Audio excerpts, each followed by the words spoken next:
Et nous restons à la campagne avec notre thème consacré cette semaine au camping à la ferme, avec des vacances bon marché. En effet, en échange d'un coup de main de quelques heures données chaque jour aux exploitants, le gîte et le couvert sont offerts. C'est le principe du woofing, un mot que l'on peut traduire par opportunité internationale dans l'agriculture bio. Sylvie Wolinski et Fenia Hildenbrand ont rencontré 3 jeunes qui sont désireux de partager la vie de leurs hôtes. Voyez leur reportage tourné dans un ranch près de Bonifacio.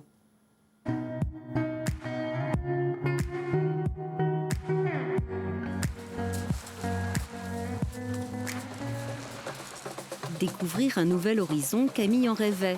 Depuis 15 jours, elle évolue au milieu des chevaux, des animaux qu'elle affectionne. La woofeuse découvre la vie et le travail de ce ranch près de Bonifacio et participe aux tâches quotidiennes de l'accompagnatrice en tourisme équestre. C'est vraiment différent de prendre un cours d'équitation par semaine, il n'y a rien à voir. Les nourrir, s'en occuper, préparer les balades et tout ça, c'est vraiment super. En fait, on a le temps d'apprendre ça en 15 jours quand même. Une expérience unique pour Camille et un coup de main bienvenu à la ferme. C'est une aide cruciale, essentielle, parce que l'été, nous, on est vraiment une activité saisonnière. On a beaucoup de demandes sur une courte période. Moi, je suis toute seule à m'occuper des chevaux, donc si j'ai pas une personne avec moi pour m'aider à nourrir ou à préparer ces 20 lions, c'est compliqué. Camille n'est pas venue seule en Corse, mais avec Percy, son compagnon guitariste professionnel. Tout comme Aitor, le 3e woofer, il désire apprendre le travail de la terre. Cela tombe bien, car Ben, leur hôte, possède également un potager bio et un verger. Par exemple, là, tu vois, ça, c'est un gourmand, c'est rien, et ça prend la plante. Ceux qui sont en bas, c'est pas grave. Alors, des fois, on laisse un petit peu en hauteur pour protéger le plant, pour protéger la tomate du soleil. Un woofer, il faut qu'il vienne, je pense, dans l'esprit d'aider et d'être comme un engrenage dans une machine qui fonctionne déjà. Se mettre à disposition des autres, se mettre bien à écouter, à apprendre. Et bien sûr, l'argent ne l'achète pas tout dans la vie.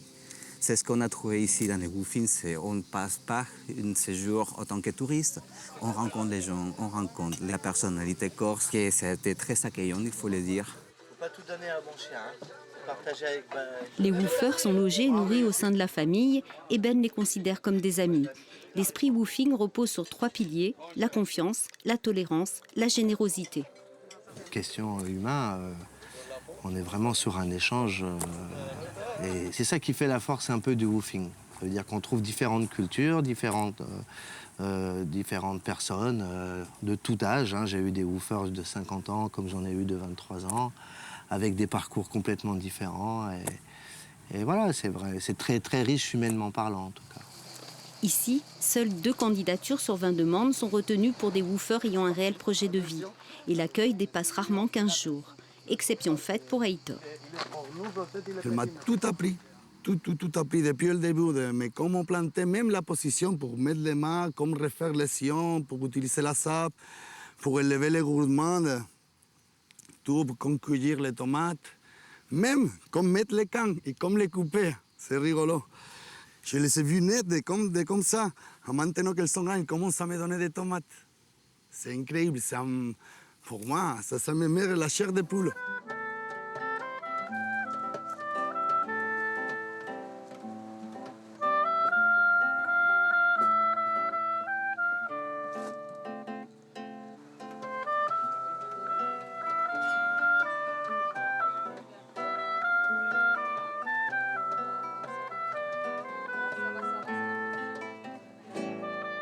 Un mini-concert de Camille et Percy en cadeau d'adieu.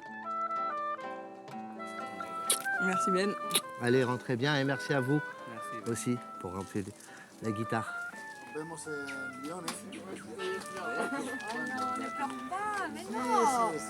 Les 2 musiciens s'envolent vers Lyon, la tête pleine de souvenirs. Et le dernier volet de notre thème à demain.